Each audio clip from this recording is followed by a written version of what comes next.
Cinema ఏ పెద్ద సినిమాకి సంబంధించినా కూడా థియేటర్ల దగ్గర అయితే టికెట్లు మాత్రం దొరకవు. ఒకలో ఇద్దరికి ఇచ్చినా మొత్తం అయిపోయాయని చెప్తారు. ప్రతి ఒక్కరికి అనుభవం ఉంటుంది, ప్రతి ఒక్కరికి పర్సనల్ గా ఉన్నటువంటి అనుభవం ఏం చెప్తారు దానికి సంబంధించి కేతిరెడ్డి గారు?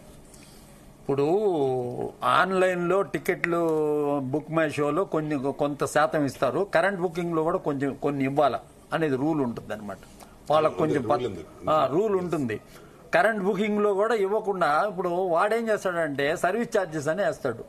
ఎవరు బుక్ మై షో వాడు 50 రూపాయలు ఎక్స్ట్రా అట్లా తీస్తాడు.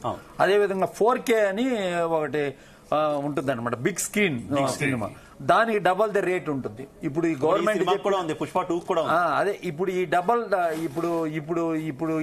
ద రేటు ఇప్పుడు ఈ గవర్నమెంట్ ఇచ్చిన రేట్లకి డబల్ ఉంటుంది 4Kలో అయితే. కాబట్టి ఏంటంటే ఇప్పుడు మనము దీని మీద వచ్చి చిన్న సినిమాలన్నీ కూడా అన్ని రకాలుగా కూడా ఎప్పటి నుంచో చిన్న సినిమాల గురించే మేము మాట్లాడుతూ ఉన్నాము. ఈ పెద్ద సినిమా రిలీజ్ అయినప్పుడు చిన్న సినిమా అనేది కిల్ అయిపోతుంది.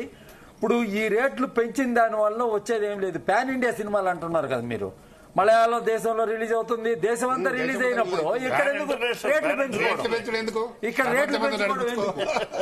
నేను అడిగేది ఏంటంటే మీరు పాన్ ఇండియాలో రిలీజ్ చేస్తున్నారు అంటే ఇక్కడ ఆంధ్రాలో మాత్రమే మీరు రేట్లు పెంచుకోవడం. తమిళనాడులో పెంచారా, కేరళలో పెంచారా, ఢిల్లీలో పెంచారా, బాంబేలో పెంచలేదు కదా?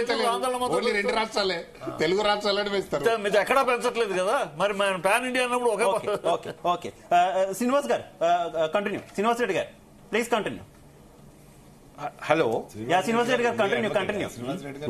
ఇప్పుడు నేను ఏమంటున్నాను అంటే ఈ ఇప్పుడు project innovative and technology oriented, దాంట్లో డబ్బులు ఖర్చు అవుతాయి కాదంటలేను.